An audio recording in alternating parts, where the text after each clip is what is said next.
काली कोठी जलकर राख हो चुकी थी। गांव वालों ने चैन की सांस ली थी, लेकिन यह शांति सिर्फ एक भ्रम थी। रात के तीसरे पहर ठाकुर हवेली के नौकर रामजी ने चौपाल पर भागते हुए कहा, रामजी मालिक, हवेली के पास अजीब परछाइयां दिख रही हैं। गांव के बुजुर्गों ने सोचा कि यह भ्रम होगा, लेकिन फिर गंगा काकी, जिसने मोहित और अंकित को सबसे पहले मरा हुआ देखा था, सुबह अपने आंगन में मृत पाई गई। उसके चेहरे पर वही डर जमी हुई आंखें जो रामलाल के शरीर पर दिखी थीं। उसके हाथों में राख का एक टुकड़ा था, काली कोठी की राख।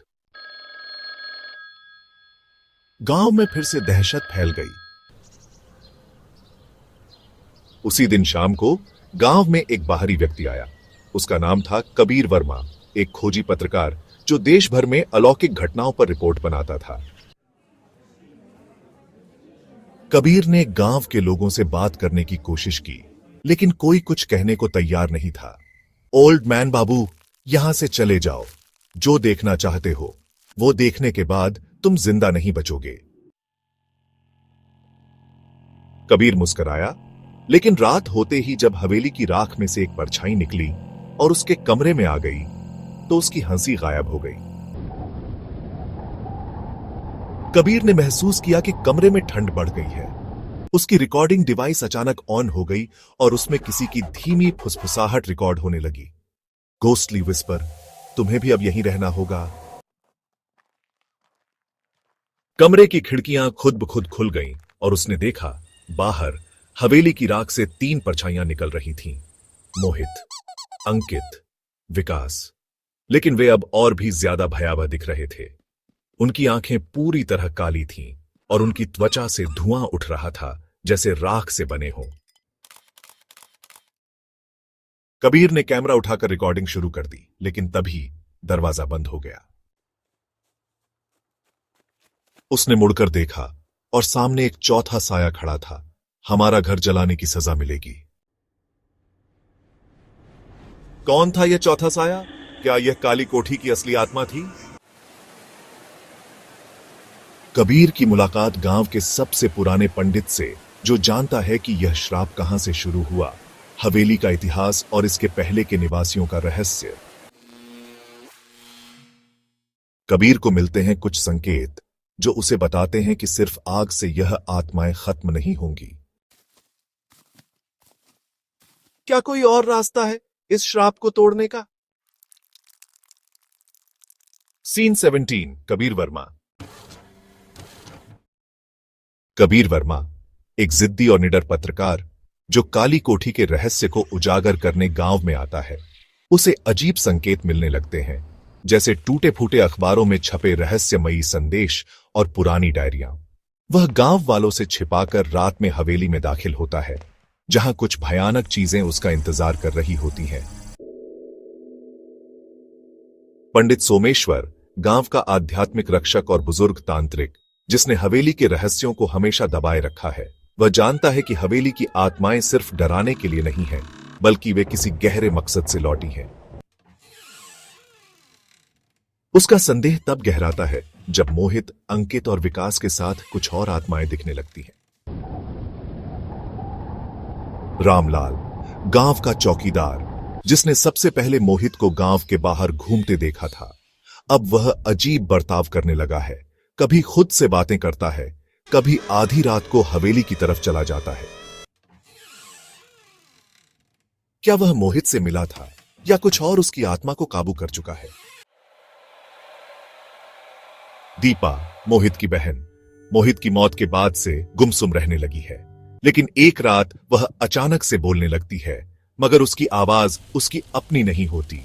हवेली में कुछ छिपा है, हमें वहां वापस जाना होगा। राघव, गांव का विद्रोही युवक, अंधविश्वास को नहीं मानता, लेकिन जब गांव में खून की बारिश होती है और लोग गायब होने लगते हैं, तो उसे भी डर लगने लगता। वह कबीर वर्मा के साथ मिलकर हवेली की तहकीकात करने की कोशिश करता है, लेकिन जैसे ही वह हवेली में दाखिल होता है, उसके हाथ पर जलने के निशान उभर आते हैं, जैसे किसी ने उस पर अपना हक जताया हो। नए रहस्य और डरावनी घटनाएं। हवेली में मिली पुरानी डायरी। कबीर को हवेली में एक पुरानी डायरी मिलती है जिसमें लिखा होता है, अगर तुम इसे पढ़ रहे हो तो इसका मतलब है कि मैं अब इस दुनिया में नहीं हूं, लेकिन तुम भाग सकते हो, मैं नहीं भाग सका। गांव में बढ़ती मौतें। जैसे जैसे लोग हवेली के रहस्यों के करीब पहुंचते हैं, गांव में मौतें बढ़ने लगती हैं। भूतों की छायाएं अब दिन में भी दिखने लगी हैं। On screen text title appears on screen. क्या वे इस रहस्य को सुलझा पाएंगे या फिर काली कोठी उन्हें भी अपने अंधेरे में समा ले? भूतों की आहट, मौत की वापसी, भाग 2। हवेली का रहस्य गहराता है। रात के अंधेरे में काली कोठी की टूटी खिड़कियों से ठंडी हवा गांव तक पहुंच रही थी। कबीर वर्मा अपनी नोटबुक में गांव वालों के बयान दर्ज कर रहा था। रामलाल, जब तुमने मोहित को देखा था तब उसने तुमसे कुछ कहा था? उसने कुछ नहीं कहा, बस देखा था। पर उसकी आंखें इंसानों जैसी नहीं थीं। जो देखा था उसे भूल जा। काली कोठी की आत्माएं जाग चुकी हैं। वे हर किसी को अपने अंधेरे में घसीट लेंगी। कबीर ने मन ही मन तय कर लिया कि वह हवेली के भीतर जाएगा, भले ही उसकी जान को खतरा हो। हवेली के भीतर छिपा सच। राघव ने पूछा, रामलाल, क्या कर रहे हो यहां? रामलाल ने कांपते हुए जवाब दिया, मैं उन्हें रोक नहीं सका, वे आ चुके हैं। इतना कहकर वह जमीन पर गिर पड़ा। उसके शरीर पर जलने के काले निशान थे, मानो किसी ने उसकी आत्मा को दाग दिया हो। पंडित सोमेश्वर ने मंत्र पढ़ने शुरू किए और कबीर राघव हवेली के अंदर चले गए। हवेली में घुसते ही वहां की दीवारों पर खून की लकीरें दिखीं। जो अंदर आया वह लौट नहीं सका। अचानक कबीर को एक पुरानी डायरी दिखाई दी। उस पर धूल की परतें जमी थीं। कबीर ने उसे उठाया और पन्ने पलटने लगा। डायरी में लिखा था, अगर तुम इसे पढ़ रहे हो तो इसका मतलब है कि मैं अब इस दुनिया में नहीं हूं। हवेली का श्राप जाग चुका है। बच सकते हो तो भाग जाओ। डायरी के अंतिम पन्ने पर एक नाम लिखा था, दीपा। हवेली का श्राप जाग चुका है। बच सकते हो तो भाग जाओ। हवेली से लौटते समय कबीर और राघव ने देखा कि गांव की गलियों में सफेद छायाएं घूम रही थीं। दीपा, तुमने हवेली को जगाया है। अब हम सब तुम्हारे पीछे हैं। क्या कबीर और उसकी टीम इस रहस्य को सुलझा पाएगी? दीपा के साथ क्या हुआ है और डायरी में लिखे डरावने संदेश का क्या अर्थ है? जारी रहेगा। भूतों की आहट, मौत की वापसी, भाग 3, रहस्यमयी डायरी का सच। रहस्यमयी डायरी का सच। यह काली आत्माओं का संकेत है। हवेली ने इसे छू लिया है। पंडित जी, ये देखिए, इसमें दीपा का नाम लिखा है। ये डायरी आखिर किसकी थी? ये तो विमला की डायरी है। विमला। हां, विमला वही औरत थी जिसने 40 साल पहले काली कोठी के रहस्यों का पर्दाफाश करने की कोशिश की थी, लेकिन वह हवेली में ही गायब हो गई। गांव में कहते हैं कि उसकी आत्मा अब भी भटक रही है। कबीर ने डायरी के कुछ और पन्ने पलटे। वहां एक खून से लथपथ शब्द लिखा था, वह रात में आएगा और सूरज के निकलने से पहले सबको ले जाएगा।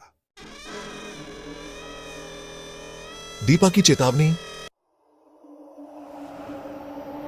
वे आ रहे हैं। कौन आ रहे हैं? वो जो कभी इंसान थे, लेकिन अब सिर्फ उनका गुस्सा बाकी है। दीपा के होंठ अचानक खुद ब खुद फटने लगे और उसके चेहरे पर अजीब घाव उभर आए। कमरे की खिड़की खुलती है और सफेद धुंध कमरे को भर देती है। धुंध में आकृतियां उभरती हैं। भागो। हवेली में फंसा सच। कबीर, राघव और पंडित सोमेश्वर गांव के मंदिर में शरण लेने भागे। दीपा को वहीं छोड़ दिया गया था क्योंकि वह अब पूरी तरह बेकाबू हो चुकी थी। हमें इस सब का अंत करना होगा। इसका जवाब केवल हवेली में छिपा है। हमें वहां वापस जाना ही होगा। लेकिन अगर हम वहां गए और वापस नहीं आ सके तो? अगर हमने ये नहीं किया तो कोई भी नहीं बचेगा। अगली रात काली कोठी की आखिरी परीक्षा। कबीर, राघव और पंडित सोमेश्वर फिर से हवेली में दाखिल हुए। चारों ओर सन्नाटा था, मगर हवेली की दीवारें जैसे किसी की फुसफुसाहट दोहरा रही थीं। तुम लौटे क्यों हो? तुम विमला हो। हमें बताओ कि हम इस श्राप को कैसे खत्म कर सकते हैं। श्राप खत्म नहीं होता, उसे सील किया जाता। हवेली के नीचे एक गुप्त कक्ष है। वहां कामृत सर्प मंत्र ही उन्हें रोक सकता है। लेकिन क्या? लेकिन वहां जाने वाला जिंदा वापस नहीं लौटता। अगला भाग, हवेली का गुप्त कक्ष और मौत का सर्प मंत्र। सुपर भूतों की आहट, मौत का सर्प मंत्र, भाग 4। हवेली का गुप्त कक्ष। कबीर, राघव और पंडित सोमेश्वर काली कोठी के भीतर एक संकरी सीढ़ी से नीचे उतर रहे थे। हवेली के नीचे का वह तहखाना बहुत पुराना और दमघोंटू था। यही होगा वो गुप्त कक्ष। कबीर ने अपनी टॉर्च आगे बढ़ाई। एक बड़ा सा दरवाजा दिखाई दिया जिसके ऊपर लाल रंग से कुछ लिखा हुआ था, मृत सर्प मंत्र। यहां जो भी अंदर जाएगा उसकी आत्मा इस श्राप का हिस्सा बन जाएगी। अगर यही एकमात्र रास्ता है तो हमें जाना ही होगा। डरावना माहौल। दरवाजा खोलते ही भीतर का माहौल और भी डरावना था। दीवारों पर अजीब सांपों की खालें लटकी हुई थीं और फर्श पर काले रंग की लकीरें किसी गुप्त चक्र का आकार बना रही थीं। यहां कुछ गलत है। ध्यान से चलो, पीछे हटो। एयूएम नागाधीशाय नमः। यह काल सर्प है। इसे रोकने के लिए मृत सर्प मंत्र पढ़ना होगा। मौत की दस्तक। नागराजाय नमः। काल सर्पाय स्वाहा। तेज बोलो। कबीर ने मंत्र पूरा पढ़ा और उसी पल नाग के सिर पर जलती हुई भस्म गिरने लगी। नाग गुस्से में तड़पने लगा और फिर आग में बदलकर राख में बदल गया। हम बच गए, लेकिन यह अंत नहीं था। Mohit approaches, his face devoid of humanity. Mohit, वियो, तुमने मेरे नागों को मारा है। दीपा, वियो। मोहित, तुम अब भी जिंदा हो। मोहित, वियो, मैं अब सिर्फ मोहित नहीं हूं, मैं अब उन सब का हिस्सा हूं जो इस हवेली में मरे थे। अब मेरी आत्मा मौत के उस जाल का रक्षक है जिसे तुमने तोड़ने की कोशिश की है। Mohit's face distorts and black flames rise from his hands. Mohit, Vio, अब कोई नहीं बचेगा। अगला भाग, काली आत्माओं का प्रकोप और हवेली का अंतिम। अगर आपको यह एपिसोड पसंद आया तो लाइक बटन को स्मैश करें और एडवेंचर्स के लिए सब्सक्राइब करें। अगली बार तक जिज्ञासु बने रहे मूवी लवर्स।